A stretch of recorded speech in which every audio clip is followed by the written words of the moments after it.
так, чтобы удобно не шататься. Ноги поставьте. Хорошо.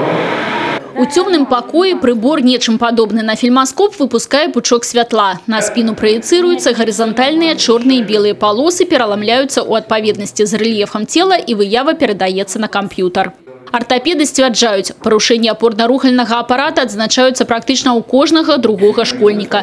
Адпраўляць усіх на рэнтген і падвяргаць апраменьванню няправільна. Рэнтген робіцца тым, у каго выяўлены скаліёз, і тое толькі раз у год. Гэты ж апарат не нясе прамянёвай нагрузкі, а таму можа выкарыстоўвацца часта і ў тым жа кантролі за дынамікай скаліёзу. Главная его цель – это отслеживание лечения, непосредственно прогресс в лечении, корректировка лечения в течение года. И второй огромный плюс – это все-таки снизить рентген-нагрузку на детское население. Аптычны тапограф установлены ў першай дзіцячай паліклініцы не выпадкова. До установы адносіцца санаторная школа-інтэрнат для дзяцей, хворых на скаліёз. Яны і сталі першымі пацыентамі, хто ўжо прайшоў абследаванне на аптычным тапографе. Наступныя – усе дети, у кого будут выявлены порушения опорно-рухального аппарата. Очень важно, наверное, не только для поликлиники, для всего города, появление топографа.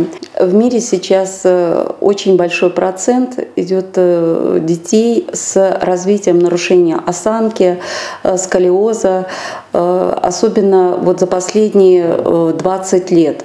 Поэтому очень важно своевременно диагностировать данную патологию.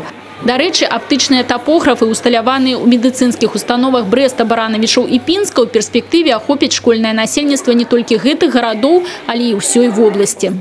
Стоит уже следующая задача – подключить ближайшие районы, подготовить нормативные документы, чтобы и люди была эта помощь доступна не только, соответственно, для жителей города, но и для всех регионов. Аптычны тапограф абсталяванне не таннае. Яго кошт каля 35 тысяч долараў. Набыццё 3 апаратаў у медыцынскія установы в области стала магчымым дзякуючы акцыі па бязвыплатным донарстве, якая дазволіла зэканоміць значныя сродкі. Людмила Салзна, Роман Филютиш, телерадиокомпания «Брест».